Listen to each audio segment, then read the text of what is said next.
നമസ്കാരം. Government ITA മലമ്പുഴയുടെ official YouTube ചാനലിലേക്ക് ഏവർക്കും സ്വാഗതം. ഞാൻ Jijimol PP, instructor, electronics mechanic trade. നിങ്ങൾ ആദ്യമായാണ് ഈ യൂട്യൂബ് ചാനൽ കാണുന്നതെങ്കിൽ സബ്സ്ക്രൈബ് ചെയ്യുക. ശേഷം തൊട്ടടുത്തുള്ള ബെൽ ഐക്കൺ എനേബിൾ ചെയ്യുക. ബെൽ ഐക്കൺ എനേബിൾ ചെയ്താൽ പല ട്രേഡുകളുടെയും ക്ലാസ്സുകളുടെ വീഡിയോയുടെ നോട്ടിഫിക്കേഷൻ നിങ്ങൾക്ക് ലഭിക്കുന്നതാണ്.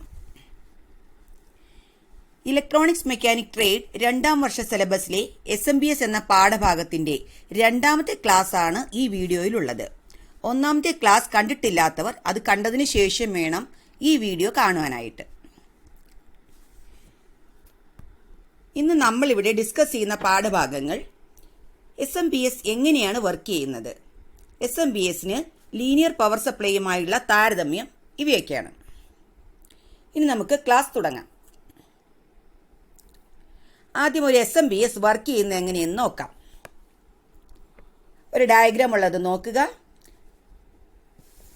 ഇതിൽ input rectifier and filter, inverter chopper, output transformer, output rectifier and filter, chopper controller, ഇങ്ങനെ 5 സ്റ്റേജസ് ആണ് ഉള്ളത്. ഇതിൽ ഇൻവെർട്ടർ ചോപ്പറും ചോപ്പർ കൺട്രോളറും ഒഴികെയുള്ള സ്റ്റേജസ് നമുക്കറിയുന്നതാണ്. ഈ 2 സ്റ്റേജസും നമുക്കിപ്പോൾ പഠിക്കാം. ഇൻവെർട്ടർ ചോപ്പറിൽ തുടങ്ങാം. ഇൻവേർട്ടിംഗ് എന്നാൽ DC വോൾട്ടേജിനെ AC ആക്കുക എന്നാണ് ഉദ്ദേശിക്കുന്നത്. DC വോൾട്ടേജിനെ AC ആക്കുക, അതാണ് ഇൻവേർട്ടിംഗ്. അതായത് ഓപ്പോസിറ്റ് ഓഫ് റെക്ടിഫയർ ആക്ഷൻ. ഈ ഇൻവെർട്ടറിൽ ചോപ്പർ സർക്യൂട്ടാണ് ഉപയോഗിച്ചിരിക്കുന്നത്. ചോപ്പർ സർക്യൂട്ട് SMBSന്റെ ഏറ്റവും പ്രധാന ഭാഗമാണ്. അതായത് chopper is the most essential and basic part of SMBS. Power transistor അല്ലെങ്കിൽ മോസ്ഫെറ്റ് ഉപയോഗിച്ച് ഹൈ സ്പീഡ് സ്വിച്ചിങ് ആണ് ഇതിൽ നടത്തുന്നത്. ഈ ചോപ്പർ സർക്യൂട്ടിനെ കൺട്രോൾ ചെയ്യുന്നത് ഡയഗ്രത്തിൽ തൊട്ട് താഴെ കാണുന്ന സ്റ്റേജായ ചോപ്പർ കൺട്രോളർ സർക്യൂട്ട് ആണ്. അതായത് ചോപ്പറിനെ കൺട്രോൾ ചെയ്യുന്ന ചോപ്പർ കൺട്രോൾ സർക്യൂട്ട്. ഓക്കെ, ഇനി നമുക്ക് ചോപ്പർ കൺട്രോളർ എങ്ങനെയാണ് ചോപ്പറിനെ കൺട്രോൾ ചെയ്യുന്നത് എന്ന് നോക്കാം. ചോപ്പർ കൺട്രോളർ സർക്യൂട്ട് ഒരു പൾസ് ജനറേറ്റ് ചെയ്യുന്നു. ഈ പൾസിന്റെ ഡ്യൂട്ടി സൈക്കിൾ എന്ന് വെച്ചാൽ ഓൺ ഓഫ് പീരിയഡ് SMBSന്റെ ഔട്ട്പുട്ട് വോൾട്ടേജിനനുസരിച്ചായിരിക്കും. പൾസിന്റെ ഡ്യൂട്ടി സൈക്കിൾ SMBSന്റെ ഔട്ട്പുട്ട് വോൾട്ടേജിന് അനുസരിച്ചായിരിക്കും. ഈ ഡ്യൂട്ടി സൈക്കിളാണ് ചോപ്പറിലെ ട്രാൻസിസ്റ്ററിന്റെ സ്വിച്ചിങ്ങിനെ, അതായത് ഓൺ ഓഫിനെ കൺട്രോൾ ചെയ്യുന്നത്. ഇപ്പോൾ ചോപ്പറും ചോപ്പർ കൺട്രോളറും മനസ്സിലായി കാണുമല്ലോ. ഒന്നുകൂടെ ചേർത്ത് പറഞ്ഞാൽ, ചോപ്പറിന്റെ ഇൻപുട്ടിൽ കിട്ടുന്ന DC വോൾട്ടേജിനെ ചോപ്പർ ഹൈ സ്പീഡ് സ്വിച്ചിങ് ചെയ്ത് ഹൈ ഫ്രീക്വൻസി ട്രാൻസ്ഫോമറിലേക്ക് കൊടുക്കുന്നു. ഈ ട്രാൻസ്ഫോമറിന്റെ സെക്കൻഡറിയിൽ നമുക്ക് ആവശ്യമുള്ള ആംപ്ലിറ്റ്യൂഡിൽ AC ലഭ്യമാകും. ഇപ്പോൾ നിങ്ങൾക്ക് ഏറെക്കുറെ മനസ്സിലായി കാണും. എങ്കിലും നമുക്ക് SMBSന്റെ വർക്കിംഗ് മുഴുവനായി ഒന്ന് നോക്കാം. ആദ്യ സ്റ്റേജായ ഇൻപുട്ട് റെക്ടിഫയറിലേക്ക് AC 230 വോൾട്ട് 50 ഹെർട്സ് അപ്ലൈ ചെയ്യുന്നു.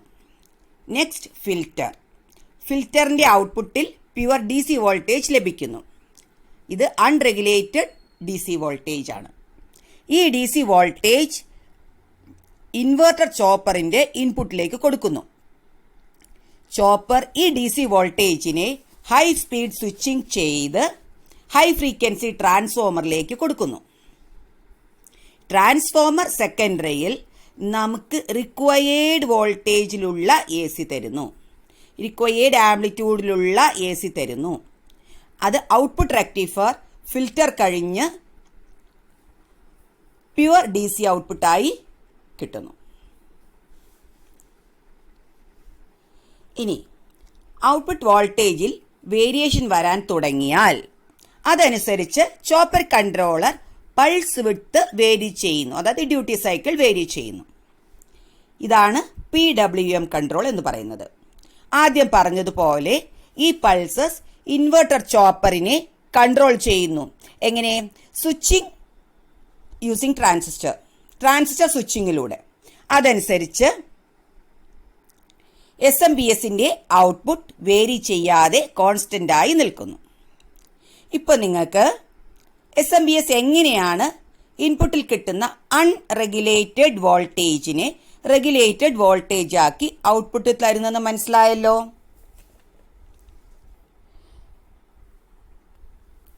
ഇനി നമുക്ക് SMPSന് ലീനിയർ പവർ സപ്ലൈയുമായുള്ള കമ്പാരിസൺ ഒന്ന് നോക്കാം. ആദ്യം ഓപ്പറേറ്റിംഗ് ഫ്രീക്വൻസി. ലീനിയർ പവർ സപ്ലൈയുടെ 50 ഹെർട്സ് ആണ്. ലീനിയർ പവർ സപ്ലൈയുടെ ബ്ലോക്ക് ഡയഗ്രാം നമ്മൾ കഴിഞ്ഞ ക്ലാസ്സിൽ പഠിച്ചപ്പോൾ ഫസ്റ്റ് സ്റ്റേജ് ആയ ട്രാൻസ്ഫോമറിലൂടെ പാസ് ചെയ്യുന്നത് 50 ഹെർട്സ് ആണ് എന്ന് പഠിച്ചിരുന്നു. SMPSന്റെ ഫസ്റ്റ് സ്റ്റേജ് റെക്ടിഫയർ ആണ്. നെക്സ്റ്റ് സ്റ്റേജിലേക്ക് DC ആണ് കൊടുക്കുന്നത്. അതുകൊണ്ട് തന്നെ നമ്മുടെ പവർ ഫ്രീക്വൻസി ആയ 50 ഹെർട്സ് റെക്ടിഫയറിന് ശേഷമുള്ള സ്റ്റേജുകളിലേക്ക് പോകുന്നേയില്ല. അവിടെ AC പാസ് ചെയ്യുന്നത് ഹൈ ഫ്രീക്വൻസി ആയിട്ട് മാത്രമാണ്. കാരണം സ്വിച്ചിങ് ഹൈ ഫ്രീക്വൻസിയിലാണ്. അതുകൊണ്ട് ഓപ്പറേറ്റിംഗ് ഫ്രീക്വൻസി 15 kHz മുതൽ 1 MHz വരെയാണ്.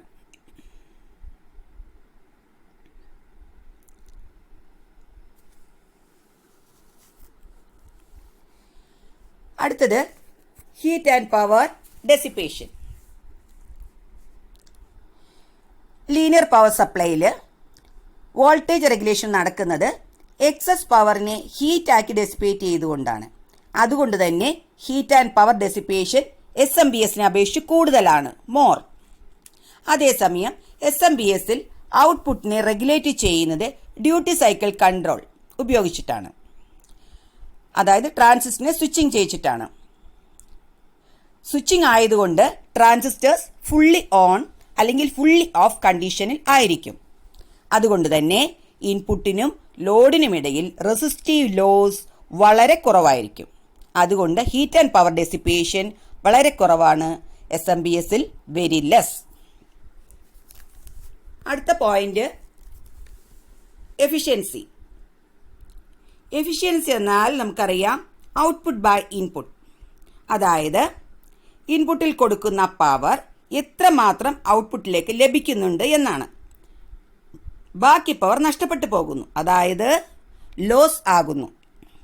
ഇവിടെ ലീനിയർ പവർ സപ്ലൈക്ക് 30% മുതൽ 40% വരെ എഫിഷ്യൻസിയാണ് നമുക്ക് ലഭിക്കുന്നത്.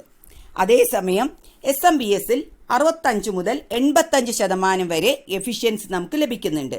കാരണം പവർ ലോസ് കുറവാണ്. പവർ ലോസ് കുറയുന്നതിൻ്റെ കാരണം നമ്മൾ ആദ്യം എക്സ്പ്ലെയിൻ ചെയ്തിരുന്നു. അടുത്തത് size and weight. Linear power supply larger size and heavier.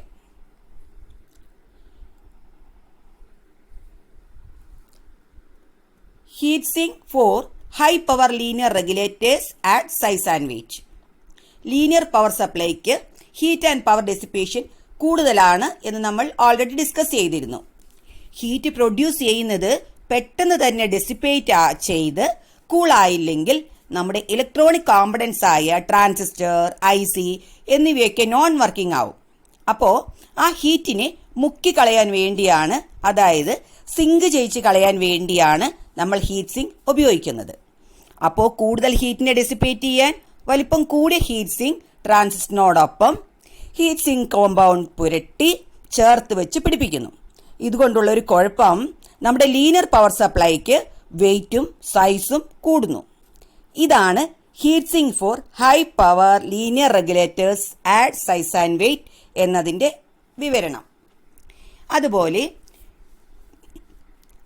ട്രാൻസ്ഫോമറിലൂടെ കടന്നു പോകുന്നത് പവർ ഫ്രീക്വൻസി ആയ 50 ഹെർട്സ് ആയതുകൊണ്ട് വലിപ്പം കൂടിയ അയൺ കോർ ട്രാൻസ്ഫോർമർ ഉപയോഗിക്കേണ്ടി വരുന്നു. ഇതും സൈസ് ആൻഡ് വെയിറ്റ് കൂടാൻ കാരണമാകുന്നു. എന്നാൽ SMPS smaller size and lighter weight ആണ്. SMPSന് ട്രാൻസ്ഫോമറിലൂടെ പാസ് ചെയ്യുന്നത് ഹൈ ഫ്രീക്വൻസി ആയതുകൊണ്ട് വലിപ്പം കുറഞ്ഞ ഫെറൈറ്റ് കോർ ട്രാൻസ്ഫോമർ നമുക്ക് ഉപയോഗിക്കാൻ സാധിക്കുന്നു. പിന്നെ ഹീറ്റ് സിങ്കിന്റെ കാര്യം എടുത്താലോ, കുറച്ച് ഹീറ്റ് മാത്രമേ ഡെസിപ്പേറ്റ് ചെയ്യേണ്ടതുള്ളൂ. അതുകൊണ്ട് വലിപ്പം കുറഞ്ഞ സ്മോൾ സൈസ് ഹീറ്റ് സിങ്ക് ഉപയോഗിക്കാൻ സാധിക്കുന്നു. ഈ കാരണങ്ങളാൽ SMPSന്റെ സൈസും വെയ്റ്റും കുറവാണ്. ലീനിയർ പവർ സപ്ലൈക്ക് സൈസും വെയ്റ്റും കൂടുതലാണ്, SMPSന് സൈസും വെയ്റ്റും കുറവാണ്. അടുത്തത് input AC voltage. Usually 210 to 240 volt for linear power supply. Actually നമ്മൾ 230 വോൾട്ട് എന്ന് പറഞ്ഞാലും 210 മുതൽ 240 വരെ variation linear power supply work ചെയ്യും. SMPSനോ ലോ ആസ് 100 വോൾട്ട്. ഇത്രയും ഇൻപുട്ട് വോൾട്ടേജ് താഴ്ന്നാലും SMPS വർക്ക് ചെയ്യും.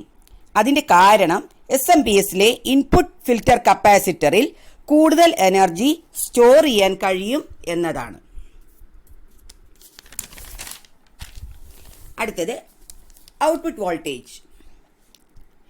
ലീനിയർ പവർ സപ്ലൈ നമ്മൾ ഉപയോഗിച്ചിട്ടുള്ളതാണ്. അതിന് ലിമിറ്റഡ് വോൾട്ടേജ് അവൈലബിൾ ആണ്. അതേസമയം SMPSന് എനി വോൾട്ടേജ് അവൈലബിൾ ആണ്. നിങ്ങൾ കമ്പ്യൂട്ടറൊക്കെ ഡിസ്മാൻഡിൽ ചെയ്യുമ്പോൾ SMPS കണ്ടിട്ടുണ്ടാകും. അതിലെ പവർ കണക്ടേഴ്സിൽ ഡിഫറെൻറ്റ് വോൾട്ടേജസ് നമുക്ക് അവൈലബിൾ ആണ്. ഇതിൻ്റെ കൂടുതൽ ഡീറ്റെയിൽസ് SMPSൻ്റെ അടുത്ത ക്ലാസ്സുകളിൽ പഠിക്കാം. ഇനി ലീനിയർ പവർ സപ്ലൈക്ക് voltage vary significantly with load. അതായത് ലോഡ് വേരിയേഷൻ അനുസരിച്ച് വോൾട്ടേജ് വേരിയേഷനും കൂടും. SMPSന് voltage varies little with load. ലോഡിനനുസരിച്ച് കാര്യമായ വോൾട്ടേജ് വേരിയേഷൻ വരുന്നില്ല. അടുത്തത് സർക്യൂട്ട് കോംപ്ലക്സിറ്റി. സിംപ്ലർ സർക്യൂട്ടാണ് ലീനിയർ പവർ സപ്ലൈയുടെ. ആ ഡയഗ്രാം നമ്മൾ കഴിഞ്ഞ ദിവസം എക്സ്പ്ലെയിൻ ചെയ്തതാണ്. സിമ്പിൾ സർക്യൂട്ടാണ്. എന്നാൽ SMPS കോംപ്ലക്സ് സർക്യൂട്ടാണ്. അതിൽ കൺട്രോളർ IC മുതൽ power transistor, diode, pulse transformer, inductor, capacitor അങ്ങനെ കോംപ്ലക്സ് സർക്യൂട്ടാണ്. അപ്പോൾ സർക്യൂട്ട്സ് കോംപ്ലക്സിറ്റി ലീനിയർ പവർ സപ്ലൈക്ക് സിംപ്ലർ സർക്യൂട്ടാണ്. SMPSന് കോംപ്ലക്സ് സർക്യൂട്ടാണ്. അടുത്തത് electronic noise at output terminals. Linear power സപ്ലൈയിൽ it can cause audible hum in audio equipment. ഈ ലീനിയർ പവർ സപ്ലൈ ഉപയോഗിച്ച് ഓഡിയോ എക്യുപ്മെൻറ്റ്സ് വർക്ക് ചെയ്യിക്കുകയാണെങ്കിൽ ഒരു ഹം നമുക്ക് കേൾക്കാൻ സാധിക്കും. അത് നമുക്ക് ഡിസ്റ്റർബാണ്. അതുപോലെ തന്നെ brightness ripple in analog security cameras. ഈ മെയിൻ സമൊക്കെ വരുന്നതിൻ്റെ കാരണം പവർ ഇൻപുട്ട് ഫ്രീക്വൻസി 50 Hz ആയതുകൊണ്ടാണ്. അതേസമയം ഇൻ SMPS നോ ഹം ഇല്ല. No hum produced but noisier due to switching frequency of SMPS. അടുത്തത് EMI, electromagnetic interference. It may be generated under heavy current loading. May be generated ആണ്. അതേസമയം SMPSൻ്റെ കേസിൽ produce due to switching action. Produced ഉണ്ടാകും. Switching action കാരണം EMI ഉറപ്പായിട്ടും ഉണ്ടാവും. അപ്പം നമുക്കതൊരു ബുദ്ധിമുട്ടാണ്. നമ്മളുടെ കമ്പ്യൂട്ടർ ഒക്കെ SMPSൽ നിന്നും ഇലക്ട്രോ മാഗ്നറ്റിക് ഇൻ്റർഫിയറൻസ് കമ്പ്യൂട്ടറിൻ്റെ മറ്റ് പാർട്സിനെ അഫക്റ്റ് ചെയ്യും. അത് ചെയ്യാതിരിക്കാൻ വേണ്ടിയിട്ട് നമ്മൾ എന്താ ചെയ്യുന്നത്? Metal covering in case of SMPS. എപ്പോൾ നമ്മൾ ഏത് കമ്പ്യൂട്ടർ അയച്ചു നോക്കിയോ അല്ലെങ്കിൽ SMPS നോക്കുള്ളൂ, അത് മെറ്റൽ കവറിങ് കൊടുക്കുന്നത് ഈ കാരണം കൊണ്ടാണ്. EMIയിൽ നിന്നും നമുക്ക് മറ്റ് ഭാഗങ്ങളെ രക്ഷിച്ചെടുക്കാൻ, SMPSൽ നിന്ന് വരുന്ന EMIയിൽ നിന്നും മറ്റ് കമ്പ്യൂട്ടറിൻ്റെയൊക്കെ പാർട്സിനെ രക്ഷിച്ചെടുക്കാൻ വേണ്ടിയിട്ടാണ്. അപ്പം ഇന്ന് പഠിപ്പിച്ച ഭാഗങ്ങളൊക്കെ മനസ്സിലായി എന്ന് കരുതുന്നു. നമുക്കൊന്ന് സമ്മറൈസ് ചെയ്യാം. ആദ്യം പഠിച്ചത് how an SMPS works. Stage diagram കണ്ടു. സ്റ്റേജസ് ഏതൊക്കെയാണ്? Input rectifier and filter, inverter chopper controller, output transformer, output rectifier and filter. അടുത്തത് comparison between linear power supply and SMPS. അതിൽ efficiency, operating frequency, heat and power dissipation, size and weight, input AC voltage, output voltage, circuit complexity, electromagnetic interference. പഠിപ്പിച്ച ഭാഗങ്ങളെല്ലാം മനസ്സിലായെന്ന് കരുതുന്നു. Official YouTube ചാനലിലെ അടുത്ത ക്ലാസ്സിൽ നമുക്ക് SMPSൻ്റെ detailed block diagram, advantages and disadvantages, applications ഇവയൊക്കെ പഠിക്കാം. Thank U.